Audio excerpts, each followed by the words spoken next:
আসসালামু আলাইকুম। আমি ওসমান হাদি। আসন্ন জাতীয় সংসদ নির্বাচনে ঢাকা ৮ আসনে স্বতন্ত্র এমপি পদপ্রার্থী। আপনারা যারা আমাকে চেনেন বা আমার ব্যাপারে কিছুটা খোঁজখবর রাখেন, দীর্ঘদিন ধরে বিভিন্ন পোস্টের কমেন্টে এবং আমাদের ইনবক্সে প্রচুর টেক্সট করেছেন অনেকে যে অনেকেই চান ছোটবেলা থেকে এখন পর্যন্ত আমরা যেভাবে বেড়ে উঠেছি আমি এই গল্পটা শুনতে চান। বিভিন্ন শোতে, পডকাস্টে কখনো কখনো আংশিক গল্প করার সুযোগ হয়েছে, কিন্তু যেহেতু এই গল্পটা বড় জীবনের গল্প, তো একটা শোতে বা একটা সিজনেও বলা খুব কঠিন। এরপরেও যেটুকুন একান্ত বলা যায় সিগনিফিকেন্ট গল্পগুলো, সময়গুলো, আমাদের বেড়ে ওঠার গল্প, এটা আপনাদের সাথে শেয়ার করতে চাই। এটা খুব সিরিয়াস কোনো শো না, শোটা হচ্ছে খুবই গল্পচ্ছলে জীবনের বিভিন্ন এলোমেলো গল্প করব, হয়তো সিকোয়েন্স মেনটেন করতে পারবো না। আমার ধারণা বেশ কিছু গল্পের ছোট ছোট সূত্র ধরে আপনাদের সাথে যখন রাস্তাঘাটে দেখা হবে বা অনেক বড় গল্পের সুযোগ হবে, তখন এই গল্পগুলোকে ধরে আমরা আরও লম্বা গল্প করবার সুযোগ পাবো এবং আপনাদেরও জীবনের গল্প শুনতে পাবো। কারণ ব্যক্তিগত পাঠক হিসেবেও আমার লাইফের সব থেকে আমার পছন্দের জনরা হলো অটোবায়োগ্রাফি। যত মানুষ আছে, যত কবি, সাহিত্যিক, লেখক, তাদের অটোবায়োগ্রাফি পড়া আমার জন্য অত্যন্ত পছন্দের। সুতরাং আজকে আমি যে গল্পটা বলছি অটোবায়োগ্রাফির মতো করে, আশা করি আপনাদের ভালো লাগে। আমার জন্ম 1993 সালে ঝালকাঠি জেলার নলছিটিতে, যেটা বৃহত্তর বরিশালের অংশ।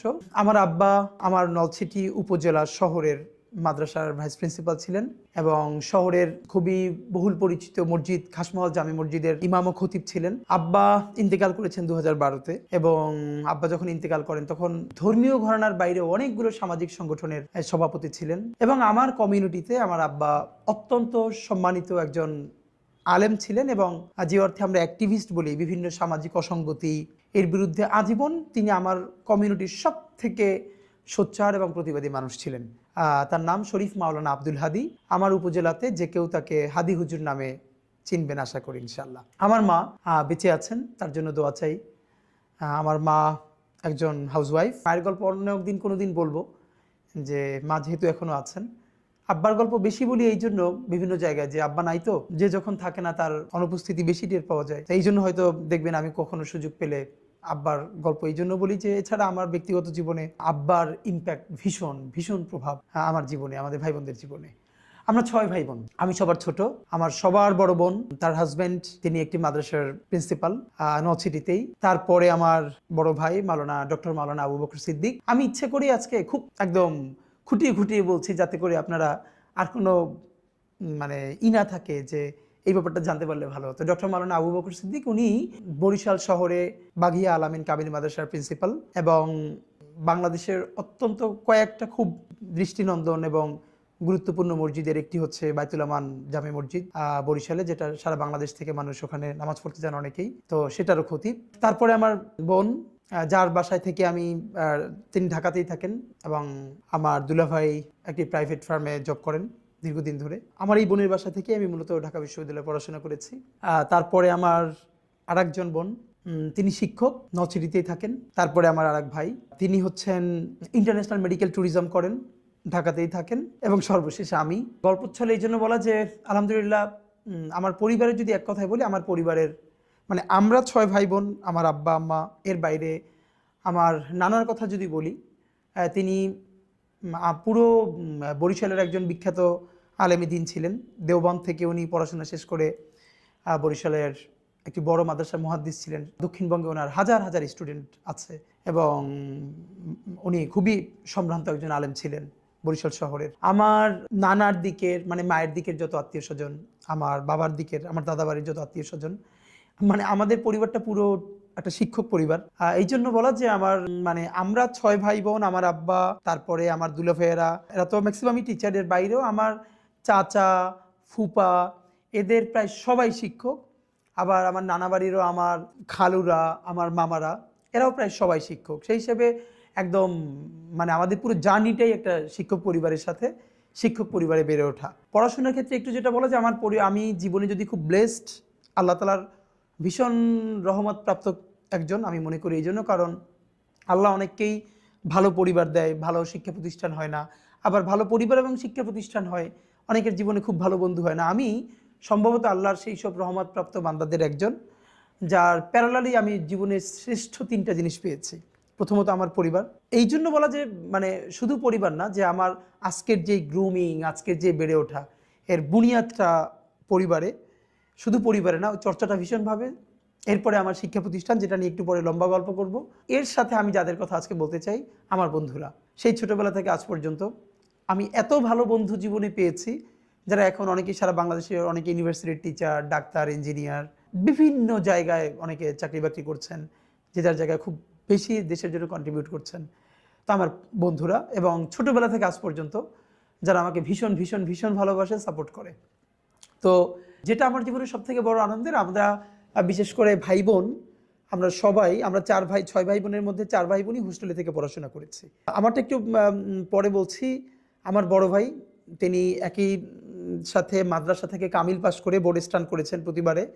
তারপরে কুষ্টিয়া ইসলামী বিশ্ববিদ্যালয় থেকেও আবার পড়াশোনা শেষ করেছেন এবং ওখান থেকে পিএইচডি শেষ করেছেন, এবং তিনি অনার্স মাস্টার্সে ফার্স্ট ক্লাস ফার্স্ট হয়ে রাষ্ট্রপতির কাছ থেকে স্বর্ণপদক প্রাপ্ত হয়েছেন। আমার মেজো ভাই, তিনিও জগন্নাথ বিশ্ববিদ্যালয় থেকে তার ডিপার্টমেন্টে ফার্স্ট ক্লাস ফার্স্ট হয়েছেন এবং ডিনস অ্যাওয়ার্ড পেয়েছেন। আমার ছোট আপু, যে আমার ইমিডিয়েট বড়, সেও আলিম, মানে ইন্টার পরীক্ষায় বাংলাদেশের সম্মিলিত মেধা তালিকায় মাদ্রাসা শিক্ষা বোর্ডে মেয়েদের মধ্যে প্রথম স্থান অধিকার করেছিল। আর আমার পড়াশোনাটা হচ্ছে এগুলো এই জন্য বলা যে আমাদের এই জার্নিটা, আমরা ভাই বোন, আমাদের পড়াশোনা আমাদেরকে এভাবে গ্রো করতে সাহায্য করেছে। এই জন্য একদম ঘরের গল্প আপনাদের সাথে করছি, যাতে লম্বা সময় নিয়ে কেউ চাইলে শুনতে পারেন। আমি ক্লাস 1 to 3 আমি আমার নলছিটিতে আব্বার মাদ্রাসায় পড়েছি। 1 to 3-তে পড়বার পরে আমি বাংলাদেশের সেরা হাতে গোনা কয়েকটি মাদ্রাসার একটি হচ্ছে ঝালকাঠি এনএস কামিল মাদ্রাসা, যেটা অনেকে নেসারাবাদ মাদ্রাসা নামে পরিচিত। এটা হচ্ছে আমার জেলা শহরে, আমার বাড়ি উপজেলাতে। তো 3-র পরে আমি নেসারাবাদে গিয়ে ভর্তি হই, কারণ তখন আমার বড় ভাই এবং মেজো ভাই দুজনেই নেসারাবাদে পড়ছিলেন। তখন সারা বাংলাদেশের মধ্যে হাতে গোনা 2-1টি মাদ্রাসার মধ্যে নেসারাবাদ মাদ্রাসা ছিল। তা আমি ক্লাস 4-এ নেসারাবাদে ভর্তি হই।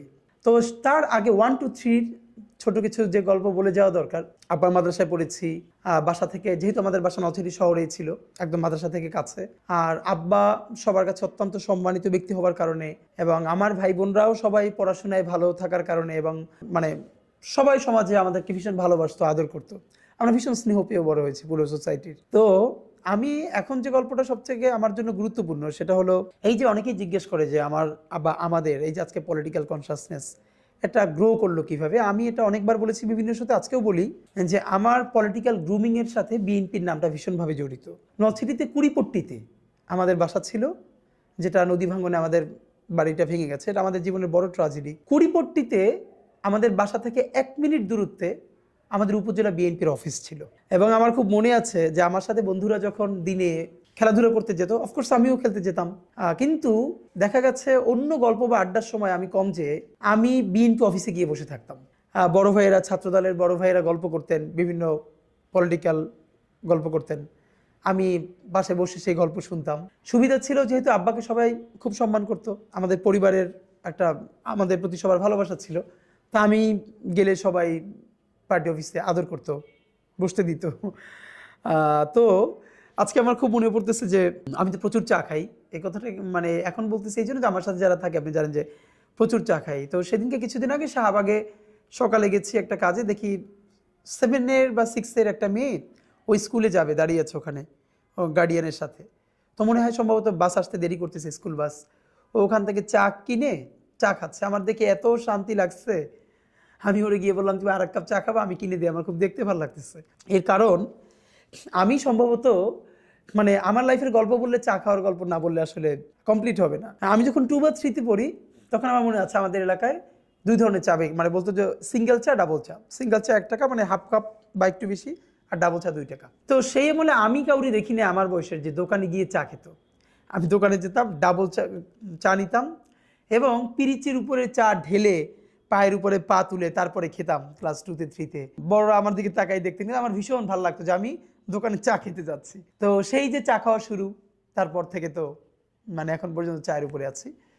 যেই গল্পটা বলা দরকার সেটা হলো যখন 2-3-তে পড়ি বিএনপির অফিসে, তখন বিএনপি বিরোধী দল, সম্ভবত 2000 সন এরকম চলে, 1999 2000 এরকম।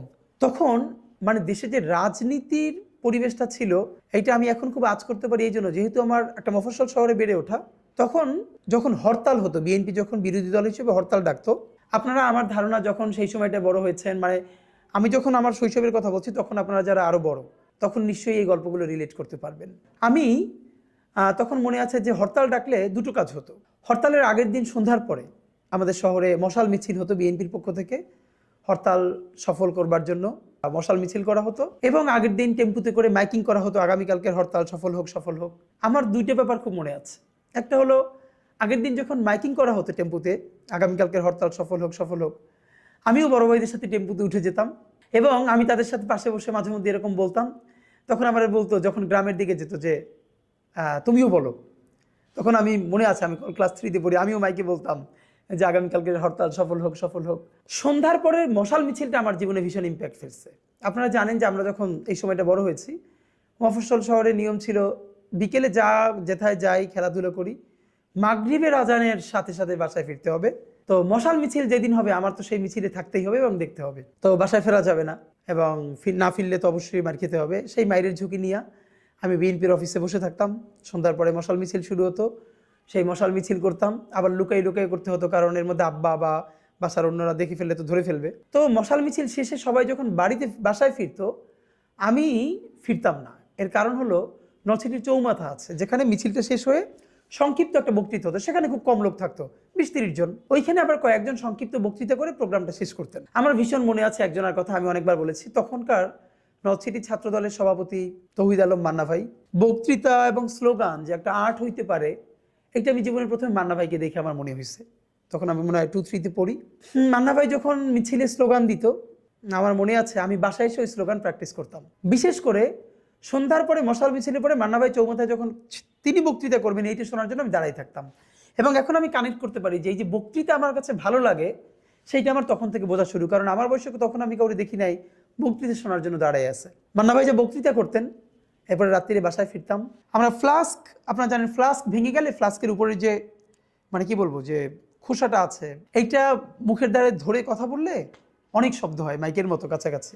তা আমার মনে আছে যে আমি বাসায় ফিরে সেই মিছিল, স্লোগান, বক্তৃতা এগুলো প্র্যাকটিস করতাম। পরের দিন যখন হরতালে পিকেটিং শুরু হতো, আমাদের বাসার সামনে যে শুরু হতো, যেহেতু বিএনপি অফিসের সামনে, তারা হাঁটতো রাস্তায়, তো আমিও তাদের সাথে বের হতাম। তো এই গল্পটা আপনাদের এই জন্য বলা যে এই যে মিছিল, মিটিং, স্লোগান, মশাল মিছিল আমার বাসার পাশে বিএনপি অফিস হওয়ার ফলে আমাকে ভীষণ আন্দোলিত করেছিল। এবং এমনভাবে আন্দোলিত করেছিল, আমি যখন সম্ভবত ক্লাস 4 বা 5-এ পড়ি, তখন 2001-এর জাতীয় নির্বাচন, যে নির্বাচনের মধ্য দিয়ে বিএনপি 4 দলীয় জোট ক্ষমতায় আসে। তখন আমি সব থেকে ক্ষুদে অ্যাক্টিভিস্ট। এলাকায় বন্ধু বান্ধবদেরকে নিয়ে প্রচুর ধানের শীষের মিছিল দেই। আমাদের ওখানে তখন বিএনপির পক্ষ থেকে নির্বাচন করলেন ইসরাত সুলতানা ইলেন ভুট্টো। উনি বিএনপির প্রার্থী হলেন, ভুট্টো সাহেবের স্ত্রী। এবং উনি যখন নলছিটিতে এরকম একটা সভা করলেন, তো যেহেতু আমার এলাকার সবাই জানে যে আমি এইরকম মিছিল দেই, বক্তৃতা করি, তো আমি সেই সমাবেশে গেছি। কে যেন বলে উঠলো যে হাদি হুজুরের ছেলে, ওরে স্টেজে উঠাই দাও, ও বলবে। এবং সবাই আমার ধরে উঠাই দিল। ছোটবেলা থেকে আমার মধ্যে ভয় জিনিসটা ছিল না, এবং আমি বিএনপির ধানের শীষের জন্য একটা বড় বক্তৃতা করে ফেললাম। দুটো ব্যাপার ছিল, হাদি হুজুরের ছেলে, এই জন্য সবাই তো এমনিতেই ভালোবাসতো। তো আমার মনে আছে যে ইলেন ভুট্টো খুশি হয়ে আমাকে, টাকার পরিমাণ মনে নাই, কিন্তু একটা ভালো অঙ্কের টাকা গিফট দিচ্ছিলেন স্টেজে বসে, এবং সেইটা নিয়ে বন্ধু বান্ধবদেরকে নিয়ে আবার মিছিল করে করে বাসায় ফিরে আসছি। তো এই মিছিল, মিটিংটা, স্লোগান ছোটবেলা থেকে আমাদের জানিয়েছে। আমার উপজেলায় যারা আমাকে চেনে তারা সবই এই গল্পগুলো জানে, আমাকে রিলেট করতে পারবেন নিশ্চয়ই। এরপর আমি তো নেসারাবাদে ভর্তি হয়ে গেলাম, তখন সম্ভবত 2000 বা 2001 সাল, ক্লাস যখন 4-এ পড়ি। আমি নেসারাবাদে ভর্তি হওয়াটা আমার জীবনের সব থেকে এরপরে টার্নিং পয়েন্ট। সেই গল্পটা আপনাদের সাথে করতে হবে অনেক কারণে। বাংলাদেশ মাদ্রাসা শিক্ষা ব্যবস্থা, মাদ্রাসা সম্বন্ধে আমাদের ধারণা এবং আমার যে কালচারাল লড়াইয়ের সূচনা, এই গল্পটা শুনলে আপনারা নিশ্চয়ই কিছু একটা রিলেট করতে পারবেন। আমি আপনাদেরকে নেসারাবাদের গল্প বলবো, যখন আমি ক্লাস 4-এ ভর্তি হলাম।